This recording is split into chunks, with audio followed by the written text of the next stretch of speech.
Hey, what's up everybody? Today we're going to take a look at Transformers Prime Beast Hunters Deluxe Class RipClaw. And this is part of the second wave of the 4 deluxe figures recently released.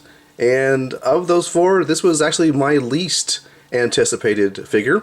But having got it out of the packaging and taking a look at it, I actually do like it. I'm not really a big Beastformers fan. They're not bad, it's just I'm not a big fan of them. But this one actually is not that bad. It's actually pretty cool. So we'll take a little 360 look at this. And articulation wise, well, it has a lot of articulation here in beast mode. Starting with the wings, the way that they're angled right now is about the maximum upwards movement of the wings, because if you move them up any farther, it'll start separating this piece here, because this blue piece here is attached to the wings, but you can't get them up to that degree. It just kind of separates this area here, and they can go down as well. So good movement there. You got the actual heads on a ball joint, as you can see right there. The jaw does move, and there's actually some nice detail inside the jaw, if you can make that out. A really nice head sculpt. Got a really soft, the jaw itself is a hard plastic, but the upper part of the head here, as you can see, is really flexible plastic. Then you have the shoulders here on ball joints, a bend here, and then a swivel here. Back here again, a ball joints here, swivel, swivel, and then a ball joint at the ankle. So lots of articulation there. And then finally at the tail here, up and down movement, up that far. And the unique part of this tail is, this whole tail is segmented, so you can see here lots of flexibility. And how they accomplish this is there's actually a sort of like a rubber piece of plastic here that's really flexible, and it's running throughout the whole length of the tail. And that's really unique in construction and engineering. So I do like that a lot. So you do have flexibility, as you can see. And the weapon here, well, I should say the end of the tail, forms the weapon for robot mode. And the cool part about this is you can see there's this piece here. You press down on that, and what happens is it closes the jaws there, which is really cool. Really nice.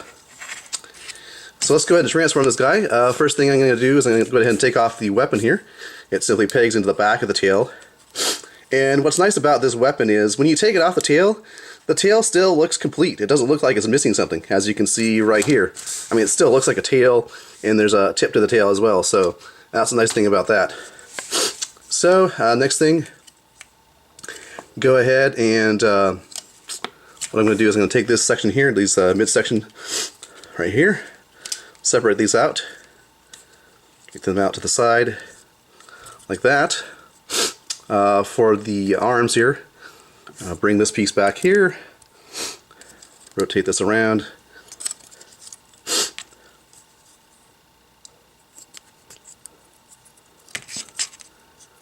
go ahead and straighten out the legs here.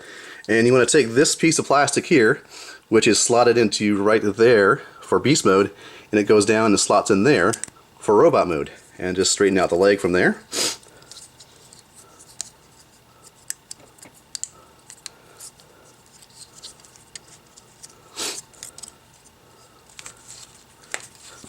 Then coming up here to the chest, you want to separate here, which is going to reveal the head.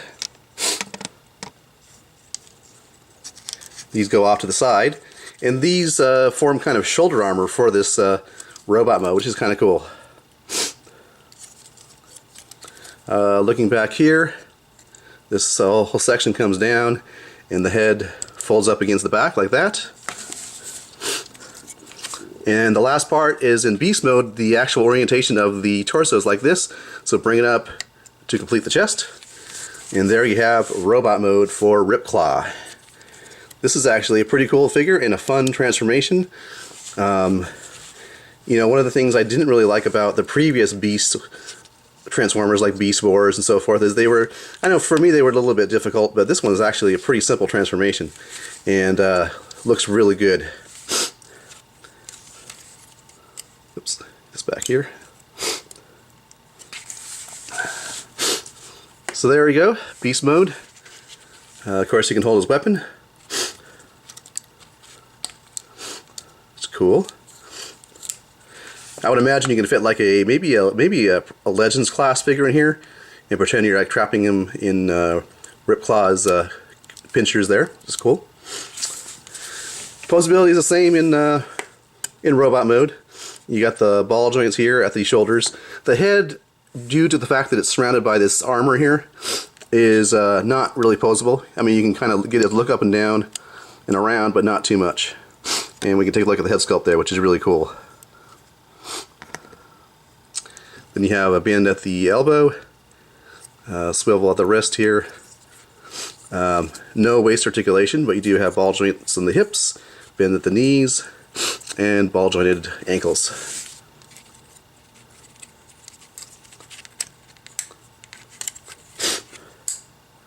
So pretty cool figure. I do like it a lot, and I'm really surprised that I like it so much.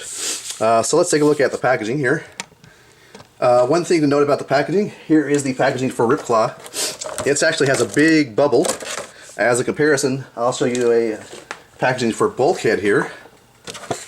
You can see the difference in the size of the bubble for the packaging. The nice picture of RipClaw there, which is really nice. Stats. You can see this is Series 2.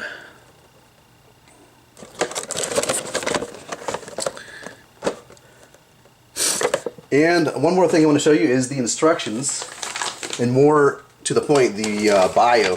Apparently this character is a female character, because you can see here, here's the bio, and it says even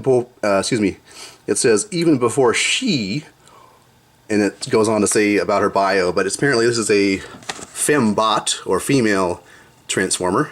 Here is the bio if you want to pause and read that. I just found it really interesting, the fact that she is a female transformer. Alright, well, thanks for watching. This has been my review of Transformers Prime Beast Hunters Deluxe Class RipClaw.